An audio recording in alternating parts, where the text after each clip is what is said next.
Well, I had a wee boy, my firstborn, we called him Grant, and he was born on the 22nd of May 2007. He was 11 days late, so we were waiting for him for so long, and he came, and we were thrilled to bits. Inundated with visitors, as you can imagine, and 26 days later, on the 17th of June, we found him passed away in the morning. He went to bed as normal. We gave him his feed at 2 o'clock in the morning, and he went back down. And then about 7 o'clock in the morning he was grumbling, and I lifted him out and comforted him. He didn't want fed, he was just grumbling, and I gave him a wee cuddle, and he put him back beside me, and he slipped away. But an hour later I got up and knew he was gone. Phoned the paramedics immediately. Very, very instant response, but they tried, but we knew it was too late. When we finally got permission to have his funeral, we contacted the Cot Death Trust after the funeral because we asked people to not give us flowers. We just wanted family flowers. But if they wanted to put a donation through, then we were going to send that on to the Scottish Cot Death Trust, and that was our first dealings with the charity. And thereafter we've been in regular contact, and that's 4 years now, so we've done an awful lot for us. I got a visit from the bereavement support worker who came out to my house and basically just spoke to me about what had happened and what the trust were for, and at the same time put me in contact with a befriender that I found an enormous help, because I was able to speak to somebody who had been through exactly the same experience as myself. And when I fell pregnant again, I felt her support was invaluable to me, because she was able to help me get through my anxieties and prepare for the arrival of my new baby. As a result of that, I was very keen to undertake the befriender training myself so that I can offer the same kind of service to other people. I have actually befriended somebody already, and I've found that's been useful to myself as well as to her. She's currently expecting a new baby, and she's found it very useful to speak to me about that. It's a very, very, very useful service that the Trust provide, and helped me enormously. My daughter Anna was 5 months and 1 day old when she passed away. It happened in Edinburgh when we were staying at my mum's house, and so everything sort of happened at the Sick Children's Hospital. And after we left the hospital, the support that we got while we were there was brilliant. After we left, the support from the hospital kind of came to an end, and we felt kind of at a loose end. We didn't know what was going on. We didn't really understand post-mortem results, how to arrange a funeral, all the practicalities, and that's kind of where the trust initially came in for us. We felt that, like I say, we felt really isolated, really lonely, and the trust sent somebody out, Linda, their support nurse, to come and see us, and that she just kind of reassured us that everything we were feeling and everything that we were going through was perfectly normal for grieving parents.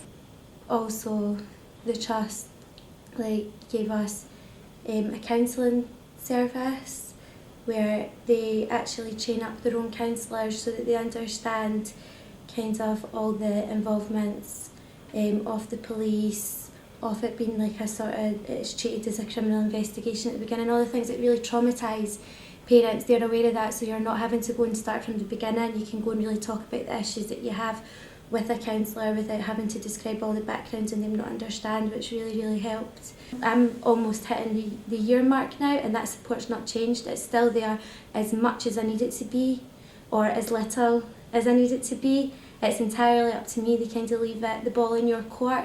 So if I ever need to see Linda or speak to Linda, she'll be there. But if I'm doing okay and I feel like I don't need that support, it's not forced upon me. The other good thing about the trust is I know that a lot of my friends had no idea how to help me and what to do for me, and they're in contact with Gillian from the trust, with the fundraising department, and they were kind of told ways that they could help fundraise money, things that they could do to support me and Brian. So it's not just for the parents, it's for everybody that's affected, and they provide a service helping others help you through your grief. Natalie and Brian went away off with the ambulance, and the police arrived within minutes and totally sealed off the room and said to us, which was hard, this is now a crime scene and you can't go in there.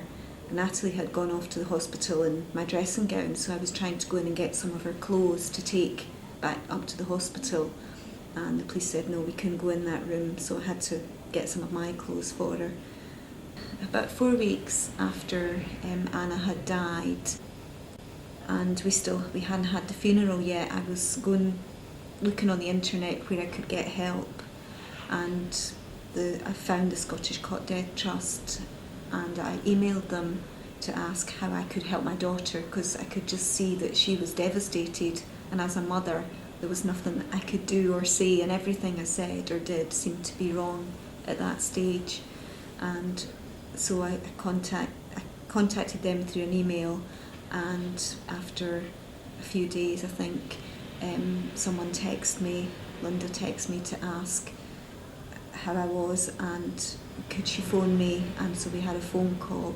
Then after that had a visit, and this was before my daughter had contacted the trust. I was in touch with them, and she came out, Linda, who's a community nurse, came out and supported me.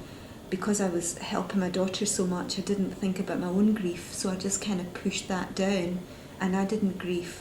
And eventually it got to the point that I had to have a few weeks off work just to see to myself and sort myself out. And again, the trust came in, supported me at that point.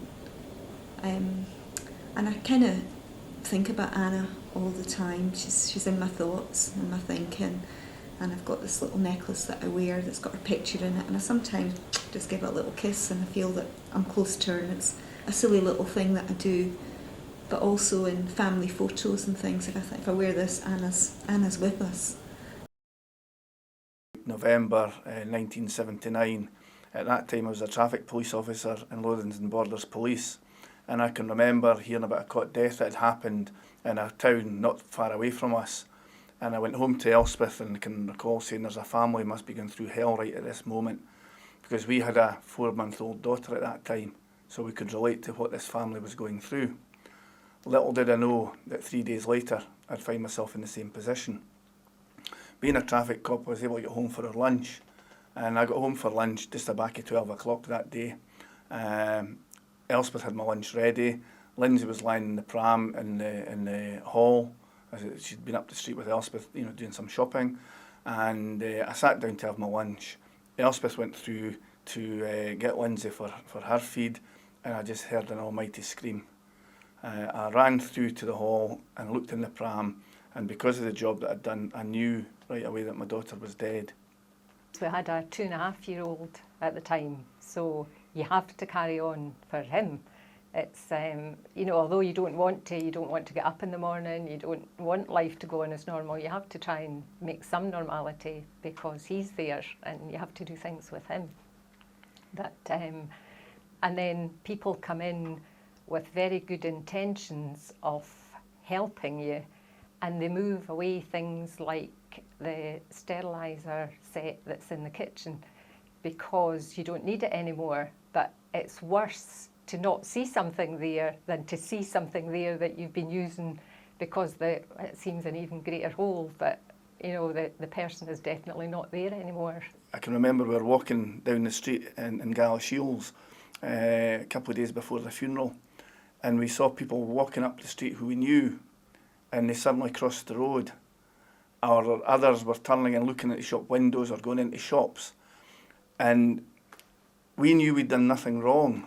But by the same token, when a baby dies, a healthy baby dies, you look to yourselves thinking, we must have done something. Nothing intentional, but could we have done this or should we not have done that?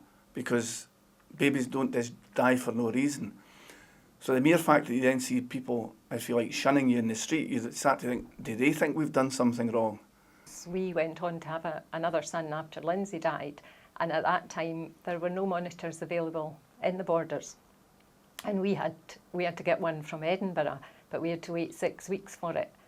And 6 weeks with a new baby, when that's happened before, is just horrendous. You can't leave them alone. You're always not even just going to watch them, you have to prod them, you have to see movement from them to make sure that they're all right. And that's night and day, because although it happened, Lindsay died during the day, it's still, you know, during the night, if you woke up, you had to go and check on them and go and prod them again. And when we got the monitor, it was such a relief. They're now doing it on, as I say, across the whole of Scotland, providing monitors if they're not available locally. The Trust will do that. But it's public money that's doing that. It's families going out doing fundraising, whether it's standing with a tin on the street or holding coffee mornings or raffles, as well as the professionals in the Trust itself, our fundraiser, etc., who are now, you know, heavily involved in raising funds. I've, you know, been involved in the Trust since its inception now as a trustee and in the executive committee. So I know the work that our professionals do for us, and it's tremendous. You know, 32 years later, our lives have still changed. There's hardly a day goes by that we don't think about her.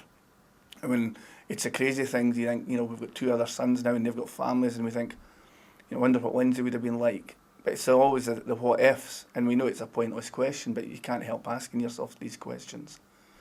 I think one of the big things as well is from our perspective is 30 odd years down the road, we still want somebody to tell us why Lindsay died.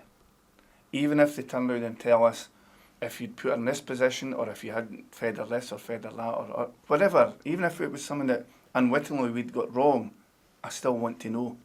And I hope somebody can tell me that before I depart this planet. But that, I think, is the important thing about the Trust, because it funds research into cot death. Just a normal day, like what everybody will probably tell you. My son's name was Daniel. He was 20 months old, and it was Easter Monday. Daniel was lying sleeping next to his dad in the bed. The first thing I noticed was his breathing was very fast and shallow, and I kind of mentioned to his dad I didn't like that at that point. And I never for once thought anything was going to drastically happen for the worst. Never crossed my mind, because he didn't have a temperature, he didn't have any spots, he didn't look as though he was ill. And when I tried to wake him, he was kind of semi-conscious. You know, he looked at me and smiled and put his head back down on the pillow. Again, the breathing was still quite fast, and his dad went to get me a wee bit of a drink because he hadn't really drank much. Gave him a wee mouthful, and then the next thing we knew, his lips were blue, and that was it. His dad immediately tried CPR. I ran for the phone. The ambulance came, just picked him up and ran straight out to the ambulance. The doctor came in and says, look, Daniel's very poorly, we don't think he's going to make it. You know, and you never ever think you'll hear those words, especially when they didn't present to be really ill. You expect babies to have high temperatures, being sick all over the place, but he just went, he just stopped, as I say. Everything just stopped, and we couldn't get him back. I needed to speak to somebody. So when I eventually got through to the Trust, I'd sent an email, and I got a lovely reply from Linda Bathgate, who is the nurse that travels about Scotland seeing families, and she's the only person that does that, and she gave her time to come to me as soon as she could. You know, she emailed me to say what time suited me, she could visit me on this day, and she came out there and then, and we sat and had a good long chat. And if it wasn't for Linda, and my family and friends of course, but if Linda hadn't made that step to come out to me, I don't know where I would be emotionally today. So Linda has been the first stepping stone and the strongest for me.